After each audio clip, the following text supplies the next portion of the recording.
The word fascism we have been using quite often now, and the spectre fascism is not just a spectre haunting us, a spectre that has come to stay and spread its wings and power and authority over all of us. More than a spectre, haunting spectre, it's a presence. It's an immediate presence.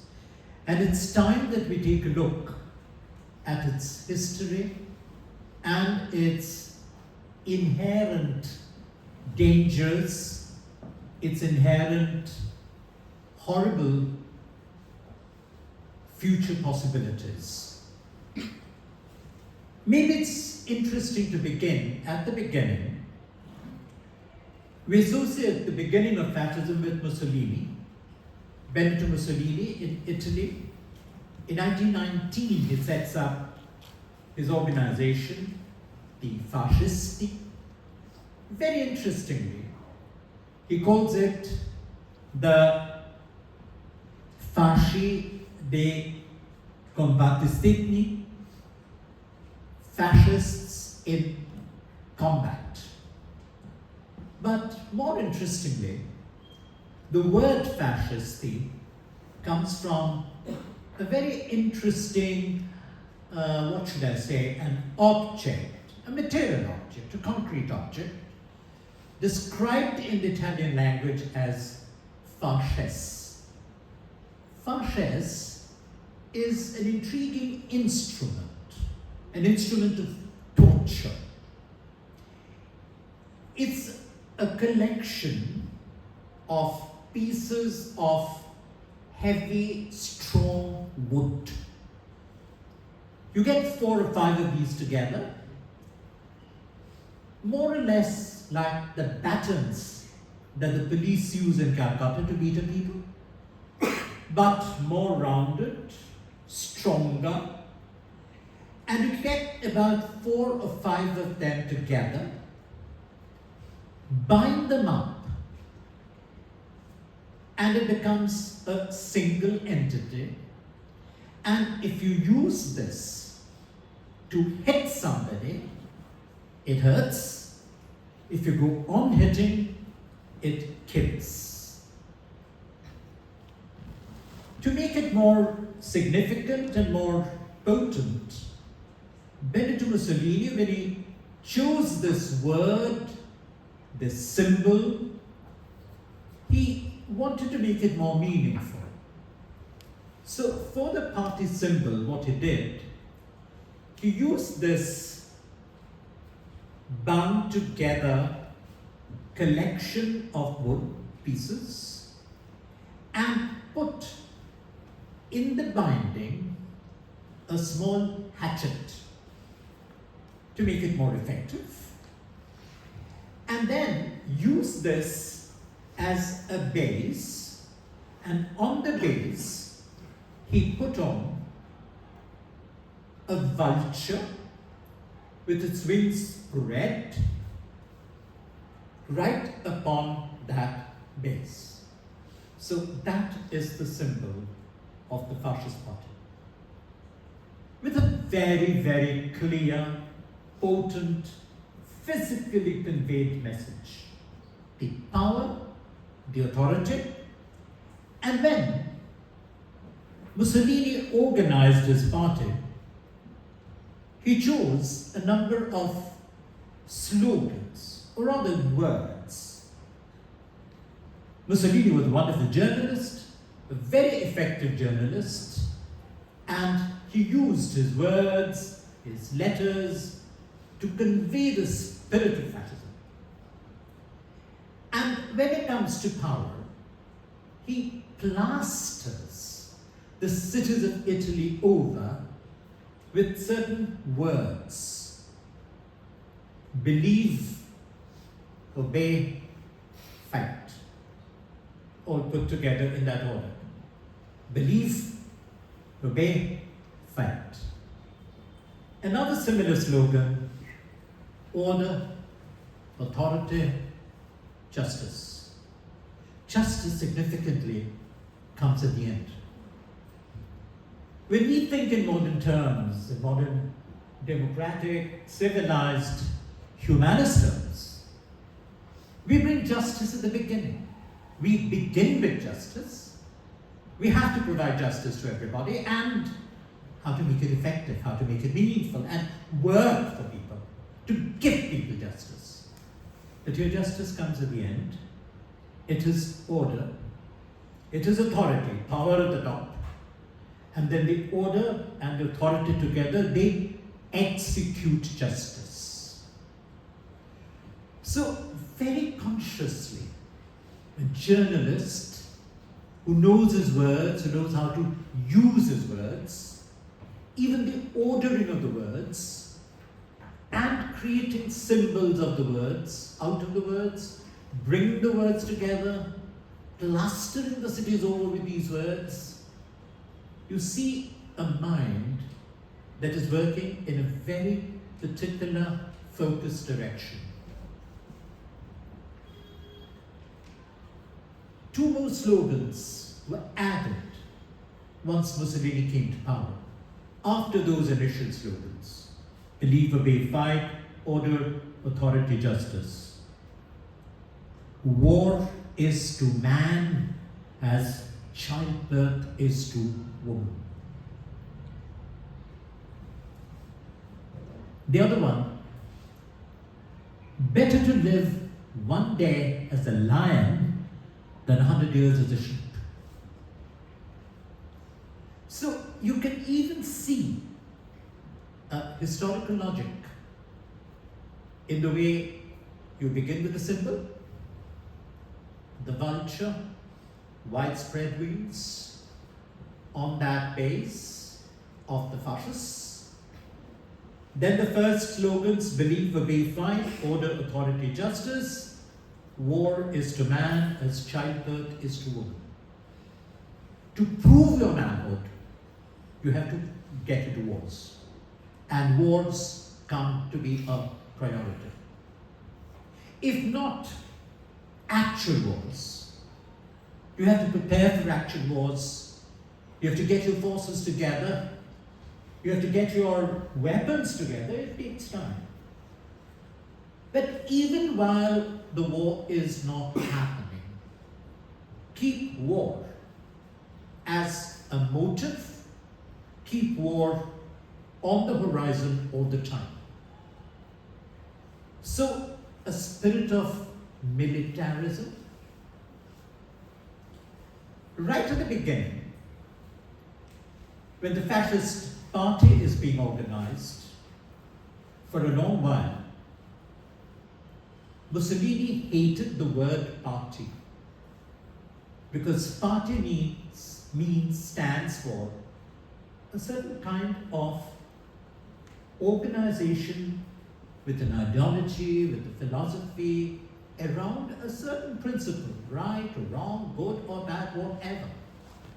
But values, principles. He doesn't want a party. So it has to be fascist. The fascists, no party. Party needs an organization with principles. But here it will be an organization with belief, obey, and fight. Certain beliefs are given out. Beliefs, not principles, values, theories, concepts, nothing. Beliefs. You have to believe in this. You obey and you fight. So no parties. And yet an organization. An organization which will be ruled totally, absolutely dictatorial. A single leader, and to project the single leader, something that has now become so common, something with which we live every day. The faces of the leaders all over the place. Everywhere it has to be the face of the leader. All over the place. A single leader. And whoever operates in the organization swears by the leader. Mussolini chose the term dux or duce, the leader, that's all. Mussolini is dux, duce, the leader. So, an organization of a very different sort. This is how the fascists begin. Think of the time, 1919, immediately after the First World War. The war ended in 1918. And if you come to think of it, this was the world's first world war. Whenever we talk of wars, other wars in the past, they're battles after all. Time-bound, space-bound. Whether in the legends, in the mythologies, or in reality in history. The Mahabharata war was a war fought in Kurukshetra, a single place, and for 18 days. What a war. Think of the Battle of Palasi, where the history of India was determined for 200 years. One day's battle. I remember visiting the Palasi grounds as a child. It was barely the size of the Brigade Parade ground. I don't know whether those stones are still there, but I recall watching stones where it indicated here stood Siraj with his army, here stood Mijafar, here stood Robert Clive. Located, a big football game, fought over the day. The world's first world war was 1914 to 18, which was happening all over the world simultaneously. Not just the extent, the spatial extent of the war. That was, of course, very, very special. The first time in the world, in the history of the world. More than that, the nature of the war, the quality of the war. The first war, in which the terms of the battle, the terms of the engagement, changed radically. In all the earlier wars, the man who killed and the man who was killed shared a space, hearing, touch, feeling. The man who kills has to identify the man who's going to kill, locate him, aim at him, target him, and hit the target. So the man who gets killed, even if taken unawares, has a sense at least of from where the weapon comes and hits him. He's aware. The First World War is the first war in the world where bombers from the skies, airborne planes, they drop bombs. Now, it's such a familiar sight. In film after film, you see the planes flying up there, and small things drop from them. And in the next shot, you see a devastated village or heaps of dead bodies. In a minute, in a trice. The persons who drop the bomb do not see who they kill, those who get killed. Half the time, or most of the time, they wouldn't even know that there is something up there dropping these deadly weapons. So war becomes literally inhuman.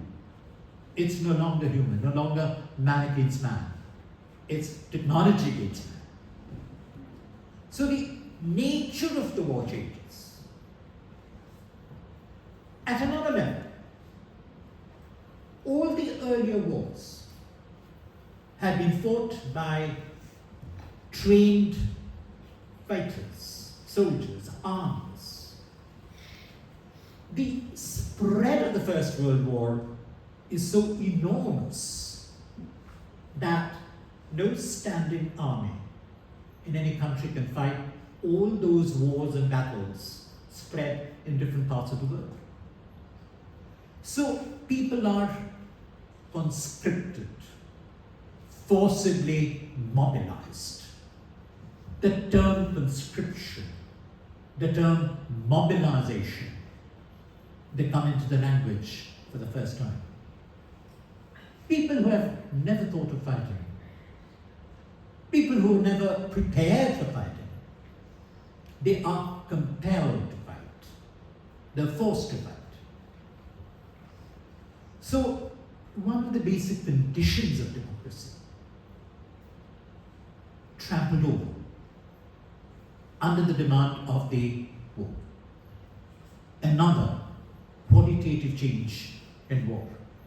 Non-fighters, untrained soldiers getting into the war field and getting killed or wounded. And as students of literature, as do most of you are, you should also remember this wonderful encounter. Rabindranath got his Nobel Prize in 1913, just a year before the First World War.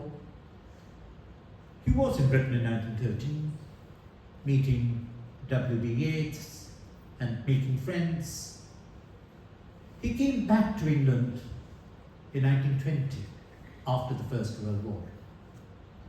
And on 1st August 1920, he received a letter from Susan Owen, mother of Wilfred Owen. A moving letter in which Susan writes about the last time they had been together, mother and son.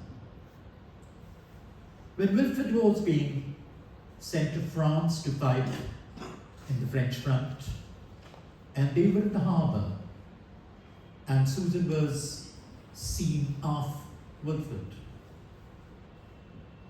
And the way Susan writes to Tagore, as we look towards France, across the sun-kissed sea, my dear son, spoke those words you had written. Let this be my parting word, that what I have seen is unsurpassable. যাবার দিনে এই কথাটি বলে যেন যাই, যা দেখেছি, যা পেয়েছি, তুলনা তার নাই. In Tagore's own translation in Gitanchan. Incidentally, what Susan didn't mention in the letter was that Wilfred Owen had gone to the war in 1915, and soon after, 3 months after he had gone to the war, there was an incident when there was a bombing, and Wilfred Owen found himself left all by himself after the encounter, when the entire place had been destroyed, and there was no way that he could reach any human habitation close by.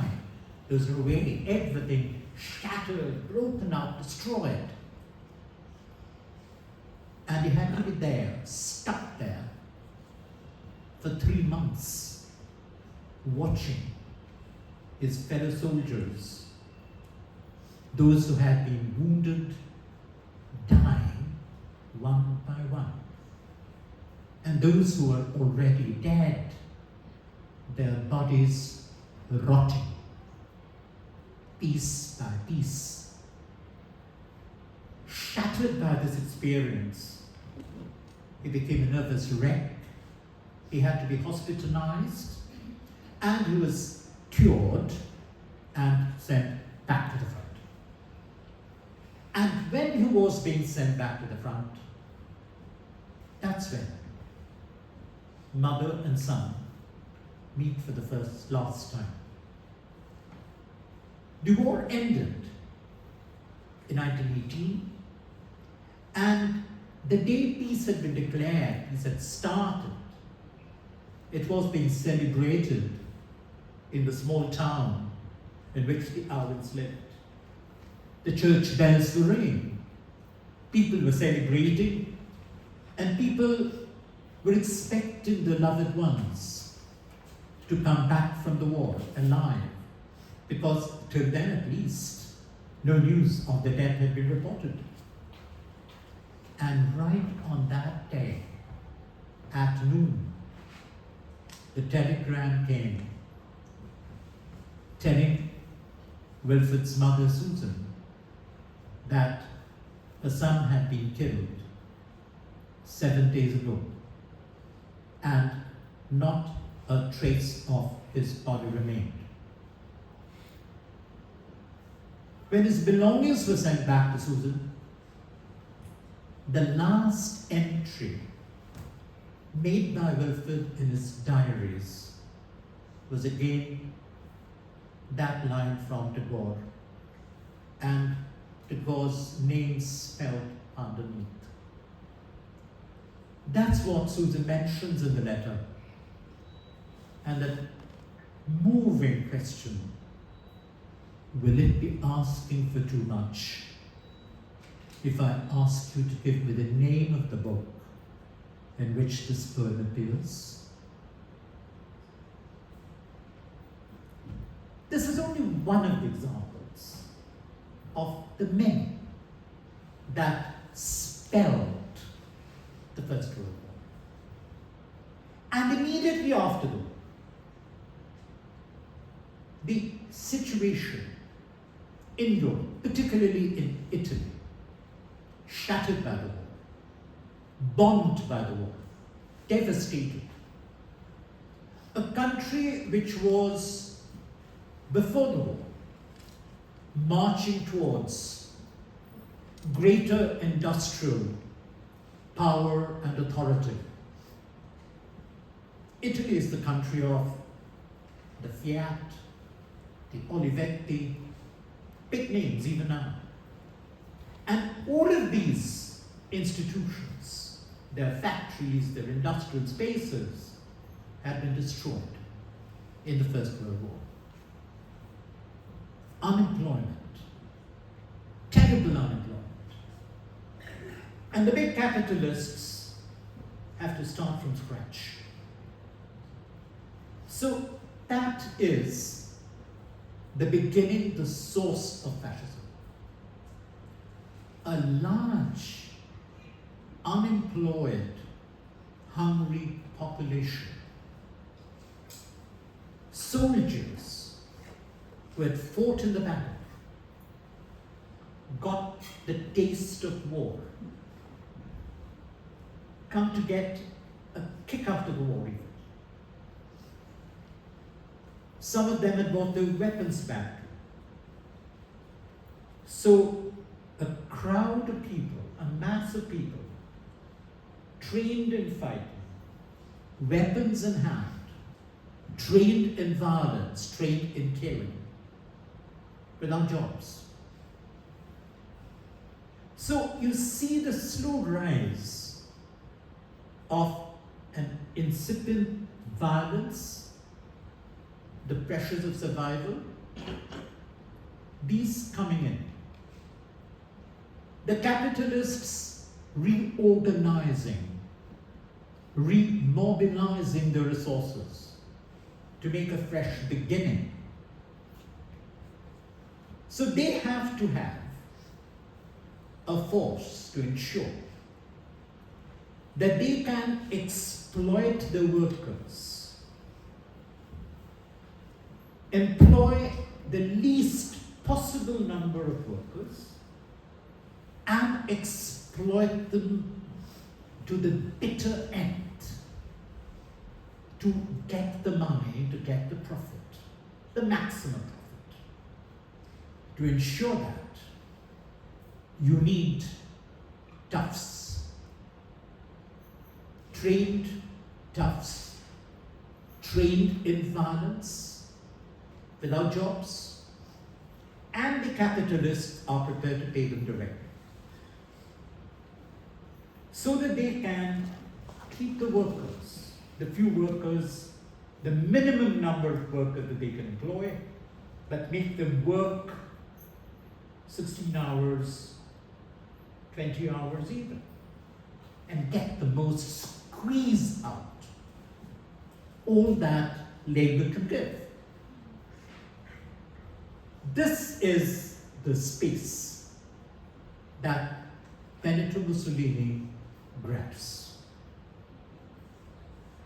I organize these unemployed,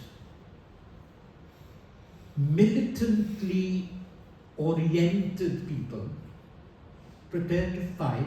They've learned how to fight, they've killed, they're killers in a way. They can kill still, if necessary. Prepare them. Bring them in. They don't have jobs. Make them a band of toughs and send them out throughout the country.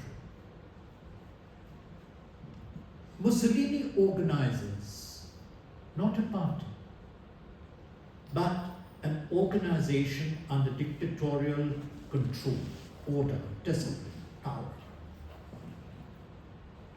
And this is how the fascist organization comes into being. But what is very strange and real about to happen? Desperate people without any means to survive at one end, hundreds and thousands of them, who are being given small doles and be part of this mass. So there's a small organization controlling a huge mass. A mass without any power. And the only way they can survive is on these doles and the support that a strong organization gives them, however small it may be, but strong and powerful because supported by the capitalists with their money support and their spiritual support, call it. So, turning a whole nation virtually into a militia, into a militant gang. And this Mussolini demonstrated so powerfully in 1922 October, when he was ensconced in Milan, close to the Swiss border. If the experiment that he had planned and was launching failed, he could just cross the border and get into Switzerland. All over history, Switzerland has been the neutral country, the country of peace, the kind of a safe harbor. So he was in Milan, close by to Switzerland. And he had organized the masses, the huge, amorphous mass, from all over Italy to converge on Rome, to surround the royal palace and force King Victor Emmanuel III to call Mussolini over and take over as dictator. A massive operation, but Italy is a small country. So the whole of Italy, the unemployed, desperate masses, converge on Rome, surround the palace, make their demand. After one whole day siege, the king surrenders, rings up Mussolini. In Milan, Mussolini takes a night train, comes down, lands in Rome, morning of the 30th October, 1922, and takes over as the first fascist dictator of the world. Now, I went into all this detail only to establish the point that the seeds of fascism lie in this kind of an amorphous situation of joblessness, powerlessness, driving people to desperation, turning a people into an amorphous mass whom you can feed with the euphoria of a single leader who can deliver, who can give anything you want. The leader is promising you anything, everything, provided you follow his dictates: belief, order, obey, fight.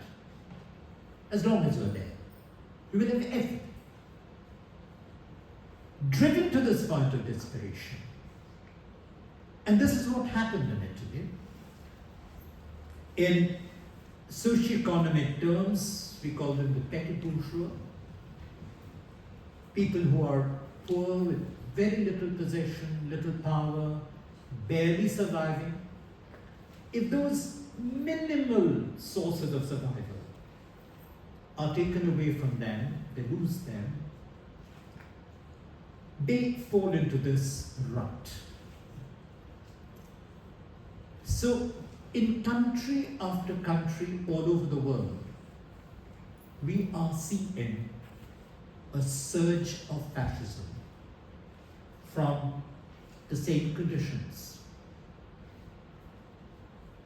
Look at our country. Let's not go to the other country because the conditions are variations of the same conditions.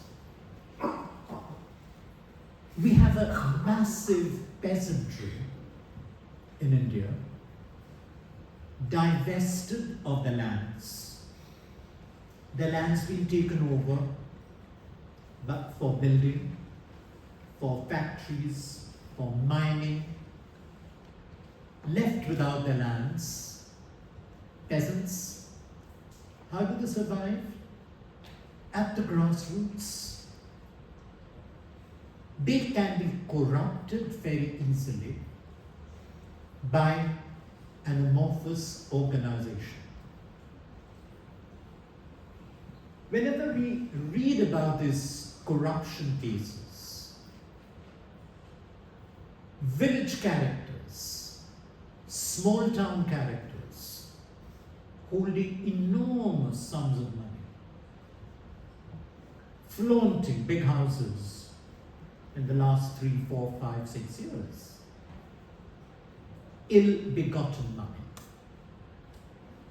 And they control the local unemployed masses, rule the masses, distribute a little share, small shares, doles from their enormous gains, and these become the core units, the core battalions of the same kind of massive mass demonstration that could change the ruling system in a day in Rome, with Mussolini becoming the first fascist dictator of the world.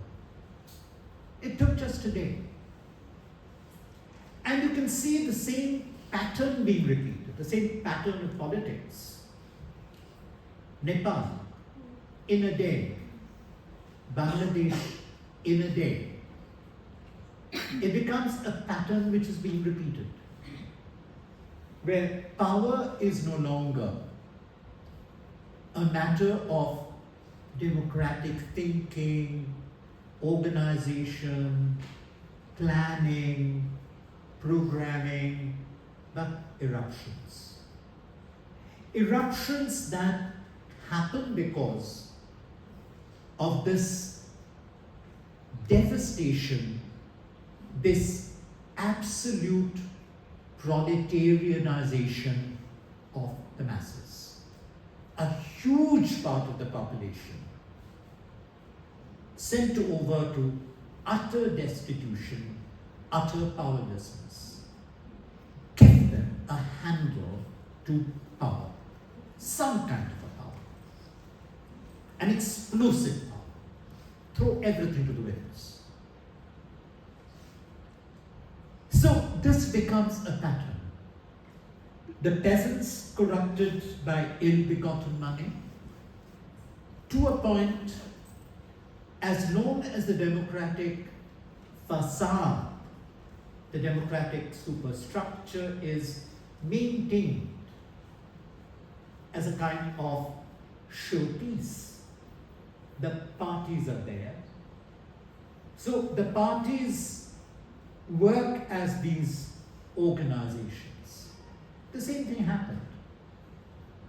Mussolini did form his party eventually, and then barely 3 years after he came to power, he banned all political parties in the country.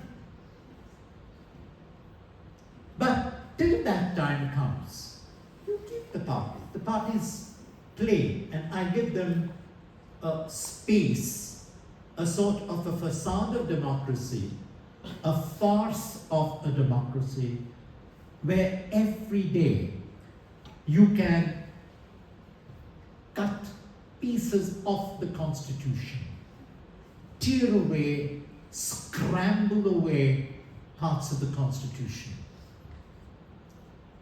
There is a fight going on between the judiciary and the centre yet. But we can see the fissures all the time. How can one legally justify Omar Khalid being kept in jail for 5 years without a charge sheet, without a trial, for 5 years? And put something side by side. You must have seen, and something again very sinister, in the new fascism, the 21st century fascism, where the combination, call it the axis has capital, monopoly capital, the big industrialists, the state, which is virtually controlled by the capitalist oligarchy. They can dictate terms. Third, the media. So the state, capital, and media. The art of the media, the strategy of the media, that the media can use to hide news, to throw news to the backwards, play with news. In the last 1 month, news items that have appeared in the 5th page, last column, or first column, bottom in the 6th page or 5th page, news items. 2 proven, condemned, sentenced rapists, 2 sadhus, Asaram and Ram Rahim, sentenced to life imprisonment for rape and killing. They have been in jail for barely 3 years, and both of them have got, in the last 2 or 3 months, one has got his 14th parole, the other has got his 17th parole. And every parole has lasted for more than a month. So a life sentence passed on a supposed sadhu who raped 2 young sannyasis in his ashram. His life sentence is a joke. 17 paroles, 14 paroles, each lasting for more than a month. This time for Ram Rahim it was 40 days. And Omar Khalid, nothing proved, no charge jail, in jail for 5 years. Bilkis Bano's rapists, the men who killed her little girl child before her eyes, sentenced to life imprisonment, were released 15 years after their prison term. Of course, the Supreme Court sent them back, that's another story. But they came out and they were given a formal reception. Now, when the state harbors, supports, validates, endorses these acts, I see another fascist tendency. The macho culture, that sentence, that war, like woman, childbirth, for a man it's war. Using the same comparison, the same terms of reference, the state is assuming, taking over, and flaunting it. The state is the macho rapist. It's legalized, it's supported, it's institutionalized.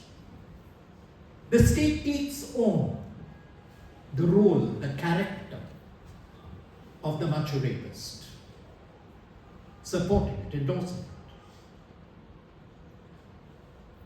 Now, this macho element was very much there in the writers who supported fascism, like Marinetti or Gabriel D'Annunzio.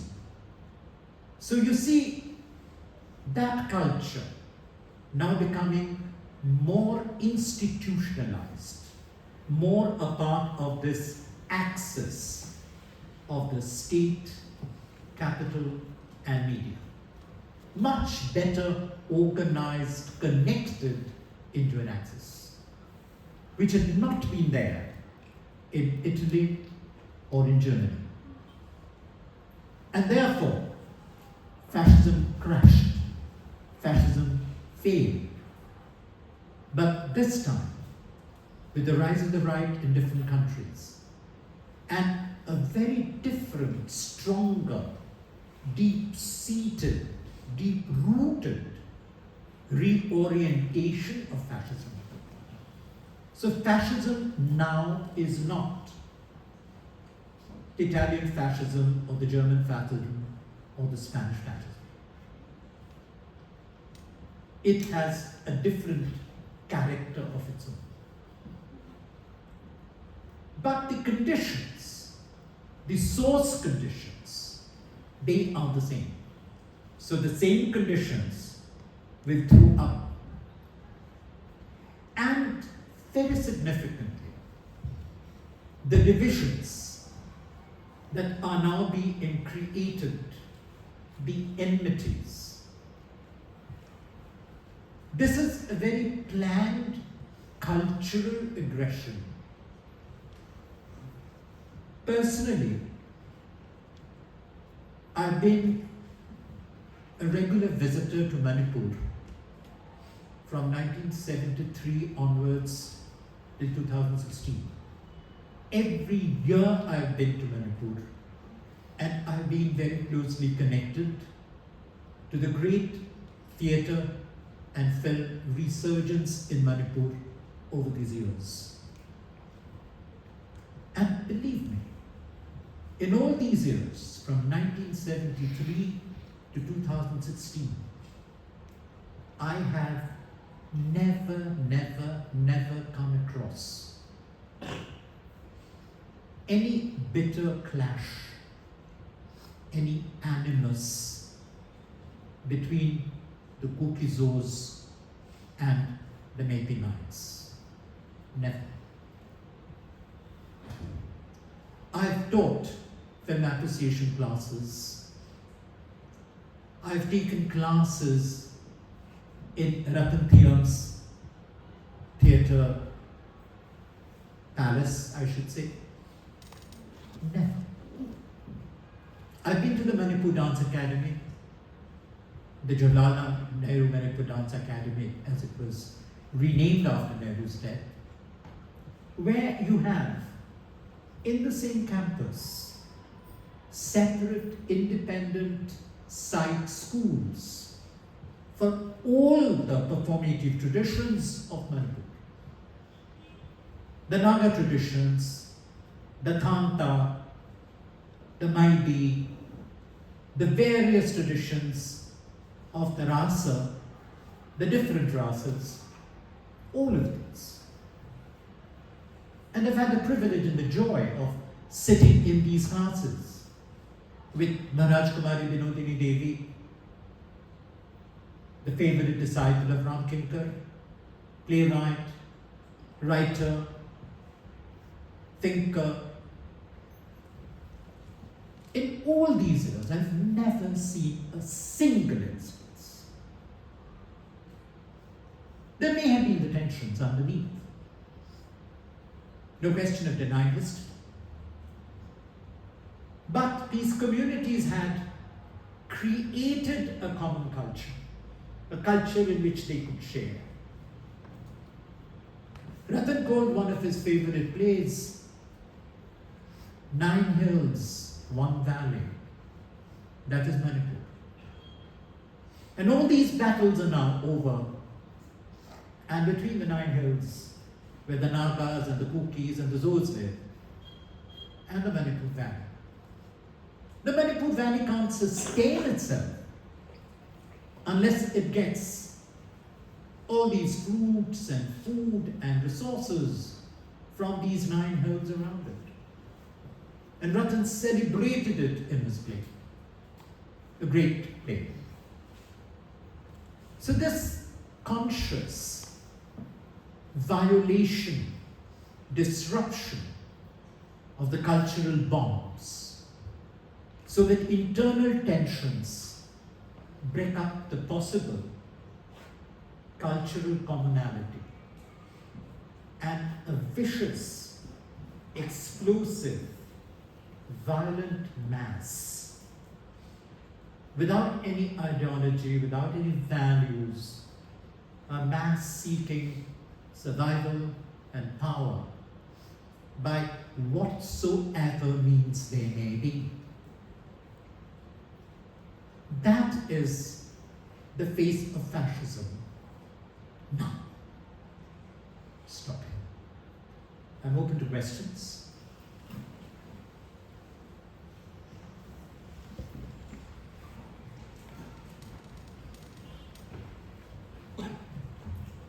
Another little thing, another little point that I just forgot to mention. The same sickness that all students of Italian fascism have noticed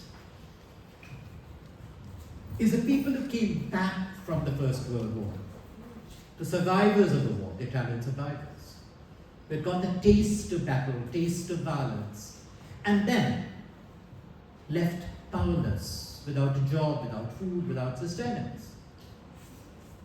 But the inborn violence, the inbuilt violence, that is all the weapon that they have, all that they have.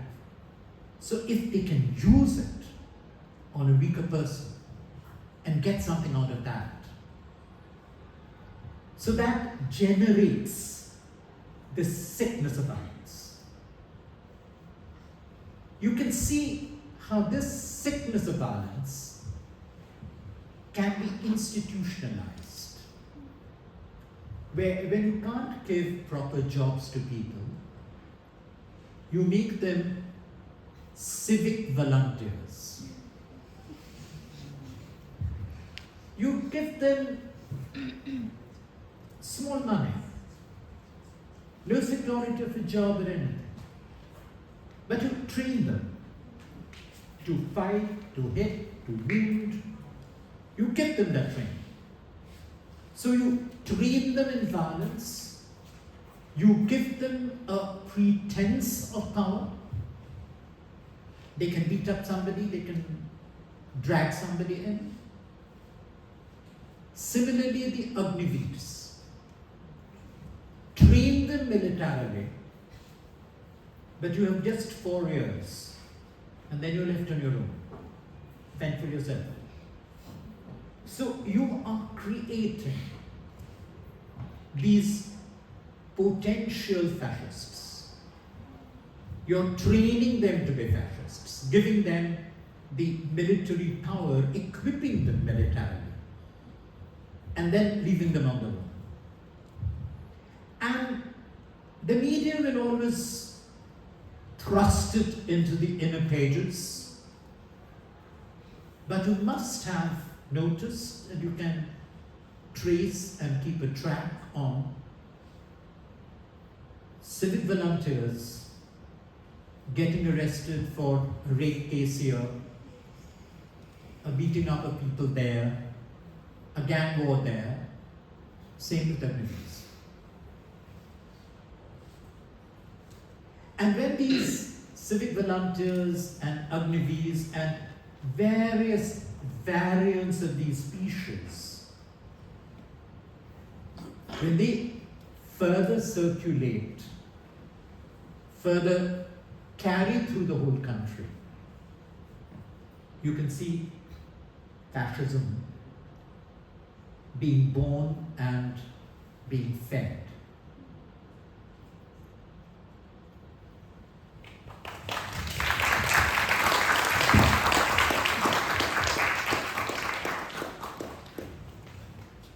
That was indeed an enriching session.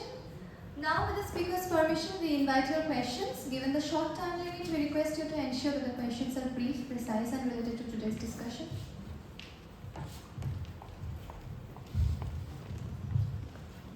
Good evening, sir. My name is Shobhajyoti. I am from Jadavpur University. My question is that do you consider the 12 sexual commandments for the revolutionary proletariat by Aaron Sorkin from the Soviet Union as fascist, as something fascist? And do you think that the Soviet model of socialism harbors any contradiction that helps prevail such kind of psychology, if it is fascist, obviously? And do you think that people like me, myself, who take inspiration from the Soviet model of socialism should be careful about it? Thank you.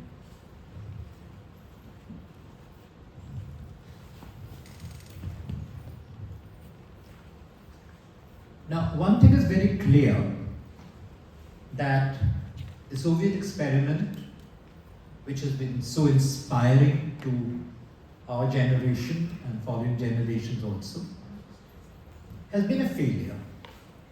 Let's accept it. And we can study where and how it failed. But the Soviet system, with all its faults, failures, never descended into fascism in the sense that it generated a mass of people trained to be killers, prepared to explode into violence at any point and beat down other people. That is fascism.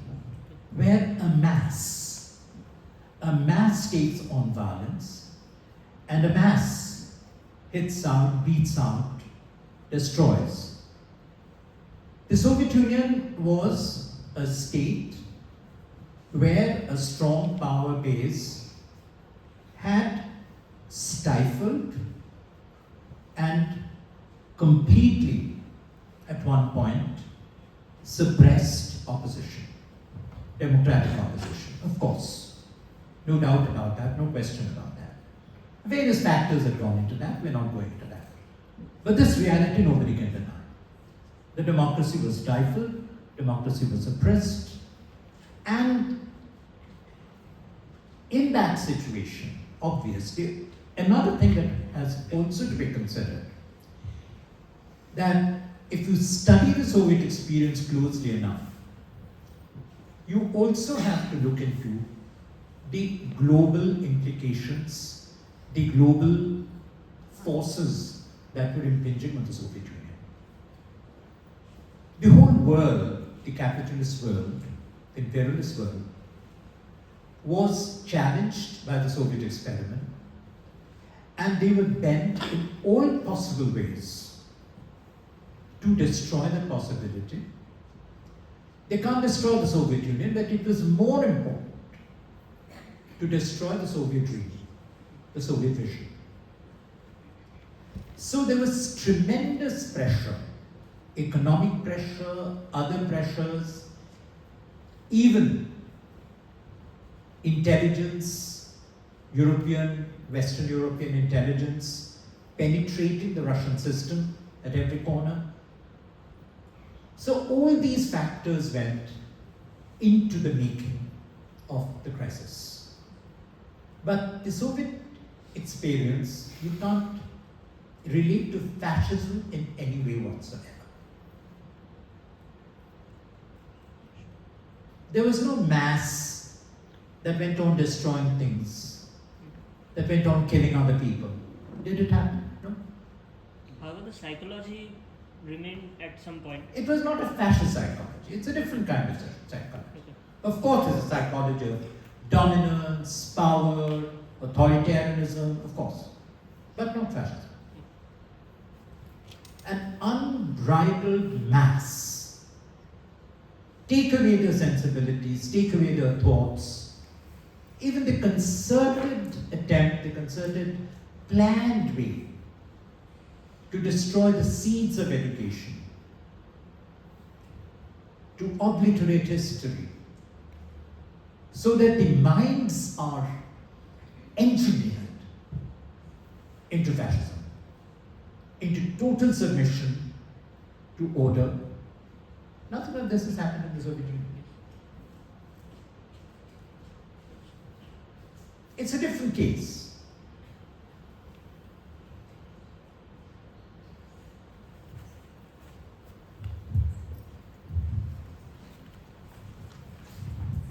A very good evening, sir. I'm actually Chatterjee, a first-year undergraduate student of this very institution. My question is, how in today's world can we identify the character of fascism and recognize it in organizations where it is hidden in facades or gimmicks in the name of freedom of speech or independence and freedom? How can we identify this authoritarian regime and this dictator mentality?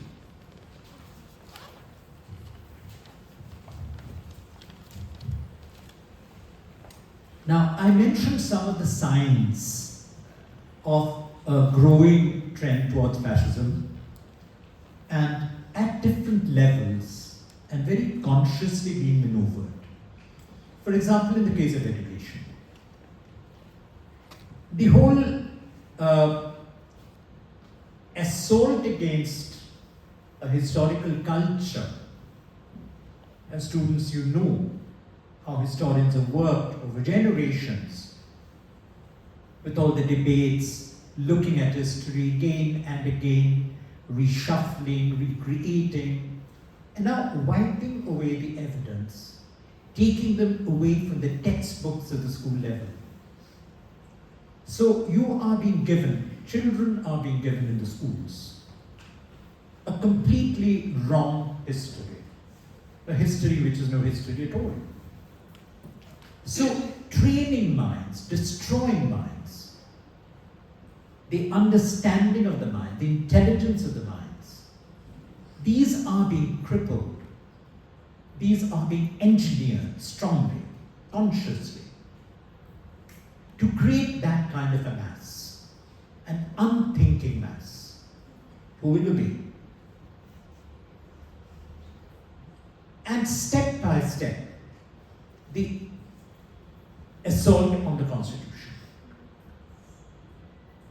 Only yesterday the Waqf thing came up.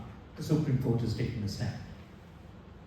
But even at the Supreme Court level, even at the level of the judiciary, when things totally unimaginable, where a Chief Justice of the Supreme Court can invite the Prime Minister to his place for a puja. Unthinkable in any kind of a democratic judicial system or civilization. This rampant trampling of the democratic values, creating a new normal, making all these normal. These are so obvious. So it's for us at least to identify and criticize at every point. Where the media deliberately underplays, hides things,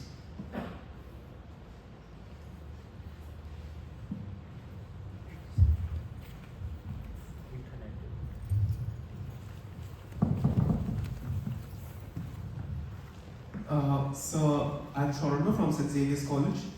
I was hoping you could shed some light upon the formation of the RSS, which has essentially become the backbone of fascism in India today.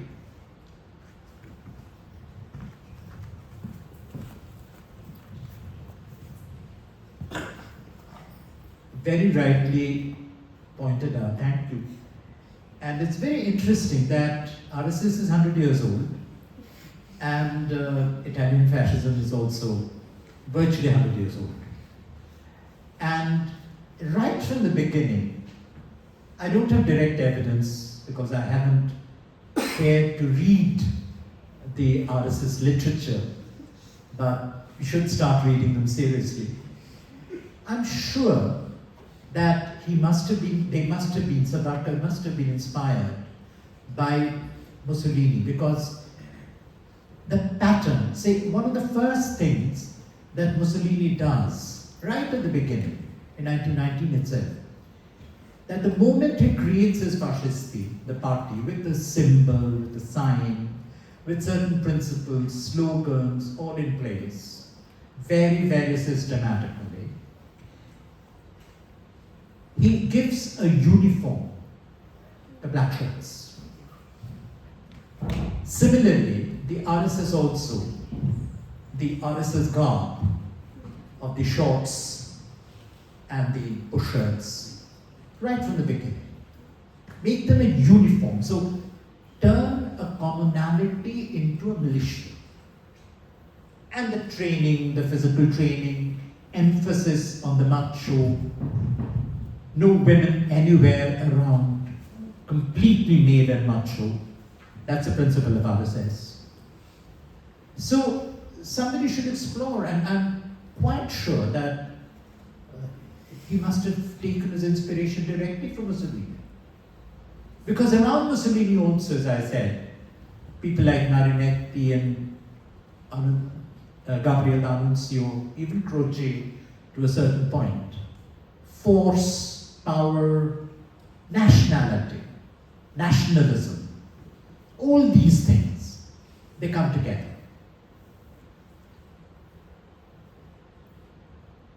And it's very significant that 14 years before the First World War, on 31st December 1899, the last day of the last century, Tagore, literally at midnight, writes that wonderful poem in the Naivedya, Shatabdi Shucha Jigalo Astachale, Rakto Meko Mache. And then a few lines later he says, Lojja Shoromo Teagi, Japi Prem Nam Thori, Prachanda Onnay, Dharmere Bhashate Chahe, Boler Unnay. Which literally gives you the seed of fascism. Prachanda, the power, the terror in power. That's what the word prachanda means. Prachanda annay. Dharma, and for Tagore, Dharma was not religion, institutional religion, but the religion of man. Bhashate chahe boler bunnai, by force. And he was envisaging nationalism and the power of nationalism.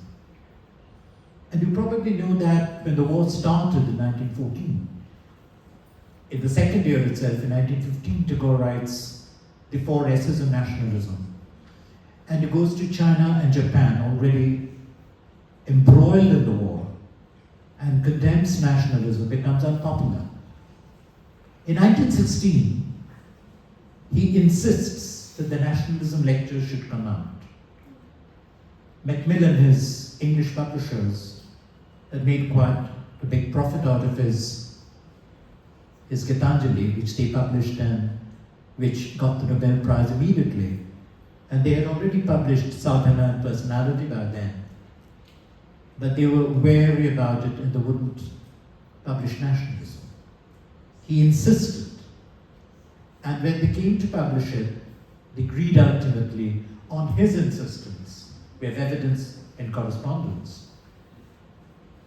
Tagore wanted to dedicate it to Woodrow Wilson. Strange reason, something that Tagore hadn't totally understood at the time. As you know, the United States was the only country that hadn't taken part in the First World War. So Tagore identified Woodrow Wilson with a sort of withdrawal from war, pacifism whatsoever. He was wrong. The actual reason being the Americans were supplying arms to all the parties, so they should stay out of the war. That was the politics, simple. But anyway, Tagore thought that Woodrow Wilson was setting an ideal. And Macmillan wrote to the president's office, and the president's office refused and told them in a letter that the British intelligence had informed them, the American State Department, that Tagore and Shantiniketan were supporting the Punjabi revolutionaries in the United States fighting for India's independence. Therefore, Tagore was no touching.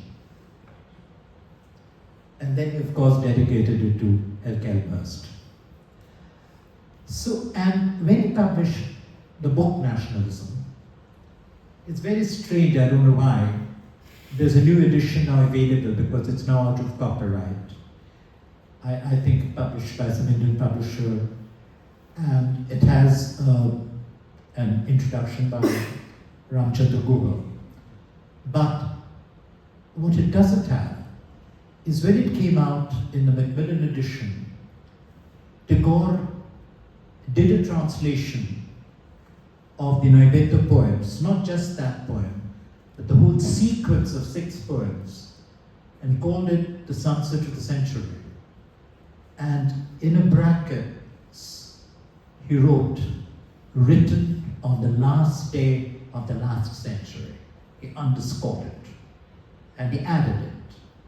Where this poem, the poem that I mentioned, that comes in, he calls it the self-love of the nations. That's the phrase he uses here. And makes it a terrible thing. He makes it the self-love of the nations munching and crunching and crushing the wealth of the world. That's how he hits out against nationalism. once again, in 1916, when the book comes out. So, again, nationalism was one of the planks of the RSS also.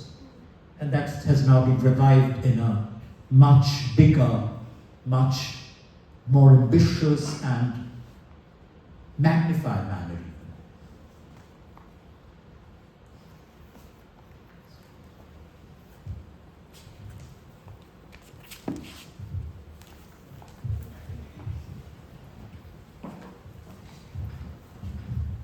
Thank you, sir, for that wonderful talk.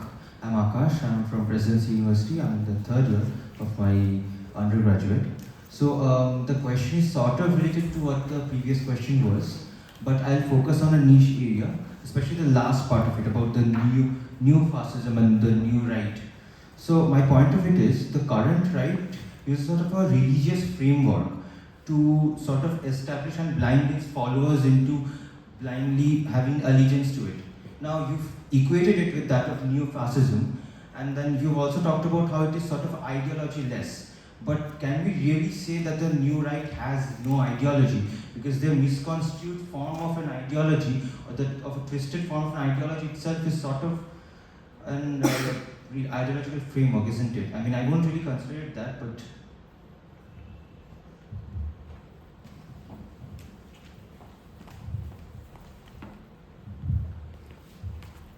thank you for bringing in the point of religion. Now, I would like to make a distinction. You're very right. The emphasis on religion, the use of religion, very conscious use of religion. There was no use of religion as such in the case of Italy or even in Germany. There's a racial thing in Germany, the anti-Semitism. That's another thing. But not religion as such, nor in Spain. But here in India and in some other countries maybe also it will happen, religion has become a new factor.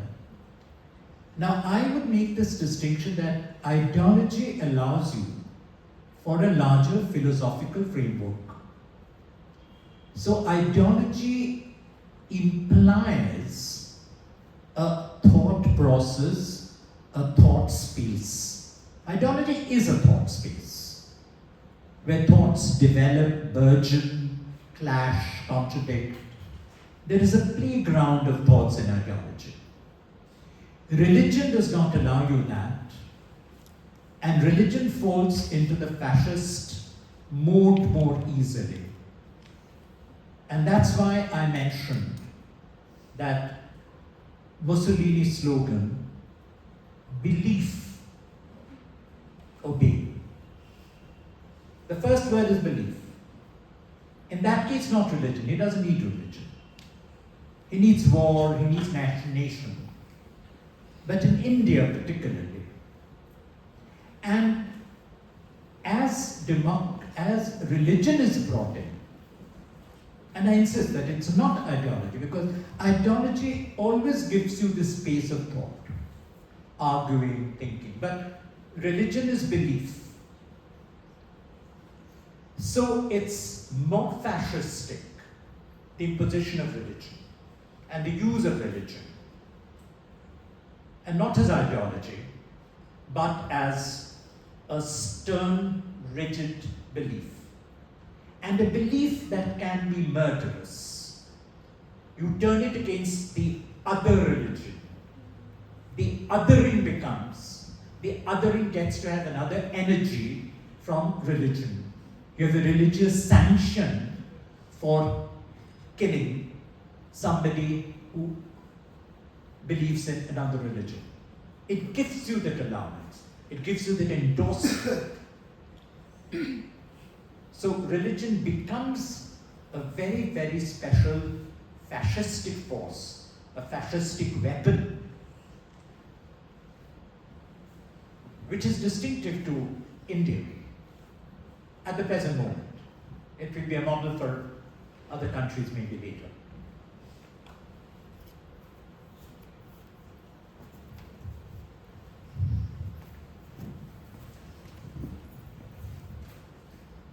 Good evening, sir. My name is Pooja. scholar in the Department of History of Art, Vishwabharati. What do you think, the responsibility of students, scholars and academicians to resist these fascist forces? You have mentioned Tagore several times in your lecture. I belong to this institution founded by him, but it's really a matter of shame right now, the way central government is kind of what should I say, controlling these institutions, especially Vishwabharati, is scary. So what do you say? What should we do in this situation? Thank you.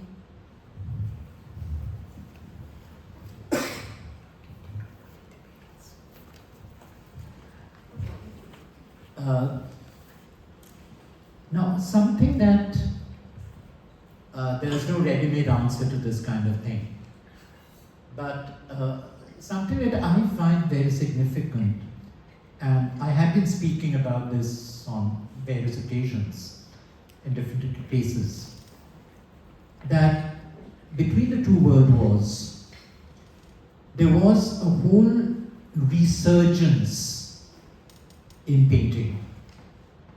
A great history of art was created, an anti-fascist art. And virtually painting changed its idiom, its language. The change from Impressionism to Expressionism was very much a factor that emerged as a protest against fascism, as a recognition of fascism, the danger of fascism. And a whole band of artists like Otto Dix, Georg Gross, Käthe Kollwitz, they all come up. And a whole different art, an art with a different sensibility arises in a protest against fascism, culminating in Picasso's Guernica, which is a masterpiece against fascism. So it opens up the possibility, and maybe for students of art, for practitioners of art, to protest against fascism in visual terms, if they are plastering our walls with their slogans and their faces, why don't we also plaster the walls with images of the horrors of fascism? Because the fascist fight is a fight to overpower the sensibility of the people and turn them into a mass that can be manipulated any way you like. So, hitting at the conscience, striking at the conscience, this is the only way we can fight fascism. And art has been a great weapon. And as you probably know, in 1930, when Rabindranath goes with his first exhibition, traveling in the European cities, in Berlin, Käthe Kollwitz comes to see him, comes to his exhibition. And he writes to Rabindranath Tagore that it was a great occasion when Käthe Kollwitz comes. And he also went to watch her works. So these connections were being forged even then, on the anti-fascist platform.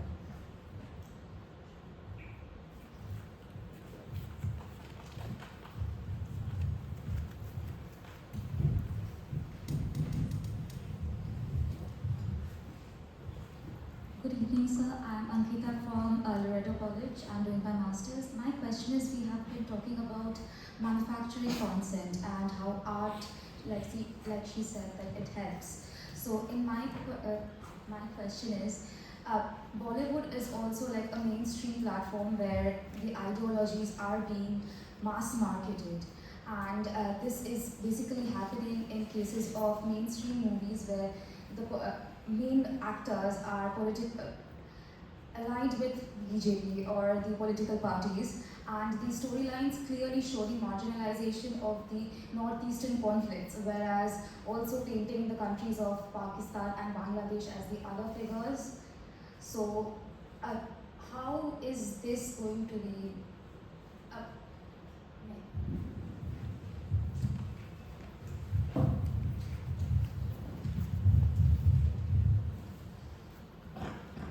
Now, thank you. It's a very good intervention in the sense that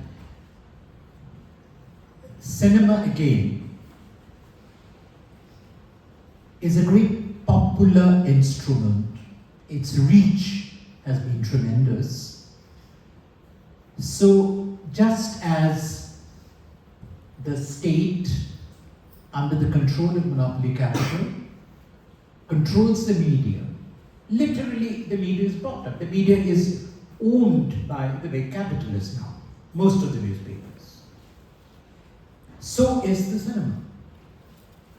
The investors in cinema earlier were private investors, but now these are industrial monopolies which own the major studios and which also controls the state. The national awards have been totally manipulated. The way censorship is used, the way awards are given. So the Bombay cinema is an industry that the fascists, the fascist forces, have acquired, have appropriated. So the only way to fight it is through parallel cinema. Because cinema is something that can travel, and since cinema can be now made more easily with the new technology available, there is a movement already happening all over the country where small organizations are making films of the reality of the country, of oppression in different forms, and screening them. And there are places in Calcutta at least where there is solid organization, regular screenings throughout the year, organizations, and these can travel, these can go to other parts of the country, even to smaller places. So to challenge the authority of the Bombay Bollywood, there is this possibility also of the traveling cinema, of the more mobile cinema. That is also a possibility which is opened up. That is happening.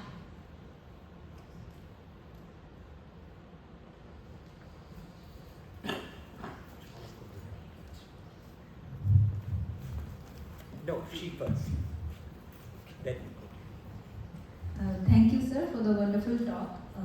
I'm Tiashi from UG2 of this college itself, in this university. My question is that a pattern that I've seen is, as you mentioned, people who do not have enough resources. They are the masses whom the faces target first.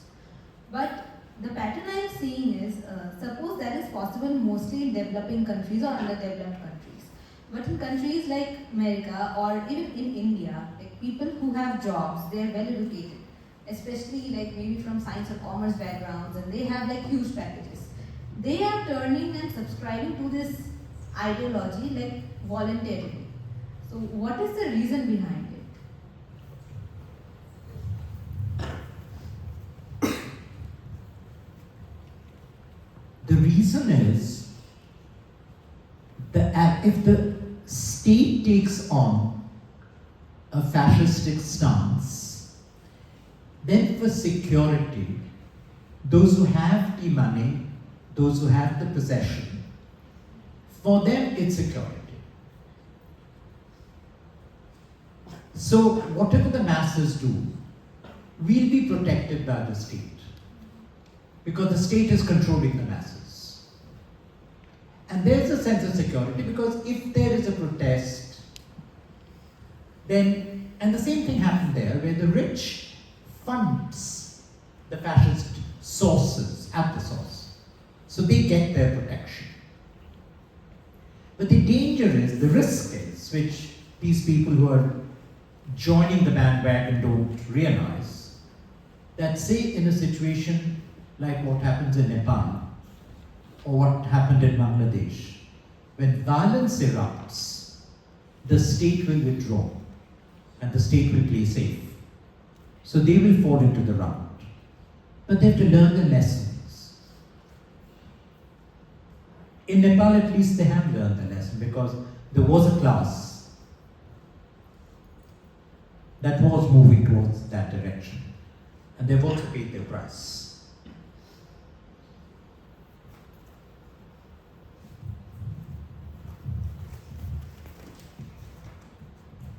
Good evening, sir. I am Palmiro from Jadavpur University, and I have a question. Recently, I read Umberto Eco's Fascism, and there Eco lays down 14 features by which we can easily identify a fascist. And there he also, in the very name of the essay, he says fascism, eternal fascism, and believes that even in the future we can identify a fascist by using those 14 features. Now my question is, I don't think whether using the term ideology will be right in this context, but every political theory or idea that emerged to think of liberalism when it emerged during the time of Locke, it has deviated deviated a bit from its original inception, the ideas it talked about at that time. So will fascism, it will continue to be the same even in the future? Won't it change? Maybe. Others to see. Now, of course, history is a changing process. So, right at the moment, we can't talk of the future, we can't predict the future as such. For example, even Nepal and Bangladesh, very different kind of things, these kinds of uprisings haven't happened in the recent past. These are a departure, and they fall into the same kind of pattern, these two. So it's time to look at these things. Now what will happen in Nepal next? What will happen in Bangladesh? The aura of uncertainty that hangs over both the states. We really don't know what's going to happen next in these two countries. So these should be very interesting case studies. We have to watch for the developments, wait for them, and then we can think of other countries, and even our country, how we can be affected by that.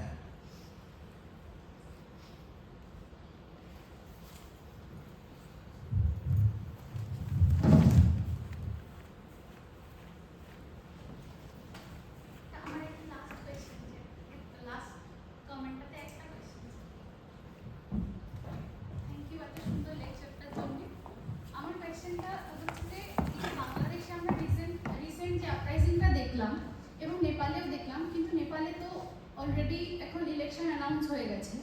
তো ডেমোক্রেসির ক্ষেত্রে ইলেকশনটা একটা অনেকটা গুরুত্বপূর্ণ জিনিস, এবং আমরা যদি বাংলাদেশের আপরাইজিংটাকে দেখি এবং সেখানে যেই ধরনের চেঞ্জেসগুলো আমরা দেখছিলাম এবং যেই ধরনের আশাবাদী জনগণ ছিল যে তারা ফ্যাসিজমকে নামিয়ে কোনো একটা ডেমোক্রেটিক ইলেকশনের মাধ্যমে আবার সরকারে আসবে, তাহলে এখানে যে মাস একটা বিদ্রোহ করলো এবং ফ্যাসিজমকে নামিয়ে আনলো, তারপরে আমরা দেখছি যে সেখানে কিন্তু আমরা আবার নির্বাচনে যেতে পারছি না, বা এক ধরনের আশার আলো কিন্তু আমরা দেখতে পাচ্ছি না। এবং এখানে যেহেতু আমরা এখন একটা গ্লোবালাইজড ওয়ার্ল্ডে বিলং করছি, সেখানে দেখছি যে আমরা যে কাউন্টার রেজিমেন্টটা তৈরি করছি সেখানে আবার অন্য ধরনের ইঞ্জিনিয়ারিং কাজ করছে।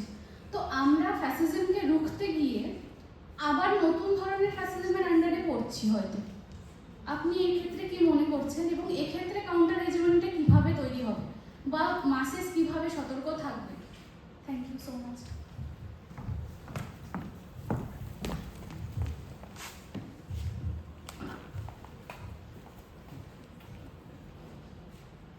আমি যে জন্যে নেপাল আর বাংলাদেশের কথা তুমিও যেটা বলছো আমিও সেটা তুললাম, যে এই দুটো কিন্তু আমাদের একটু অপেক্ষা করে দেখতে হবে যে এই দুটো দেশে কি ঘটে, কারণ এখনো পর্যন্ত কিন্তু কিচ্ছু বোঝা যাচ্ছে না।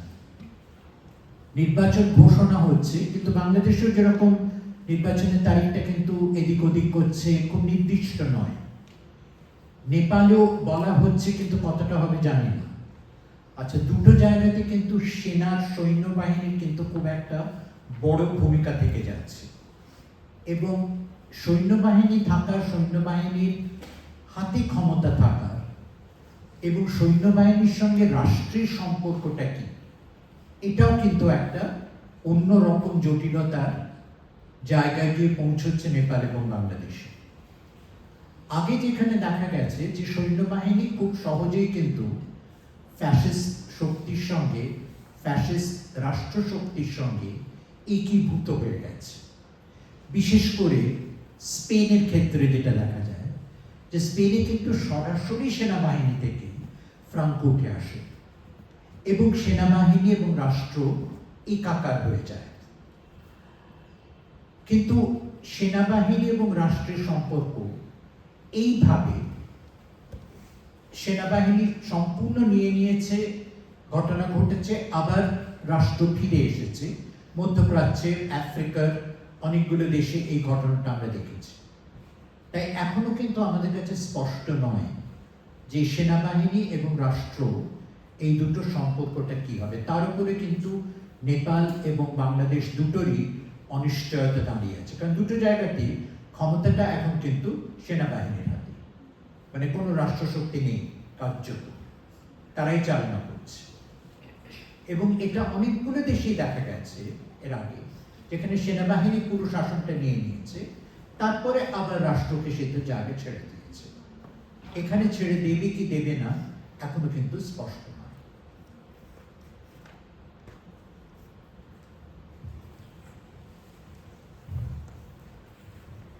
As we approach the conclusion of today's event, we extend our sincere gratitude to everyone who made this possible.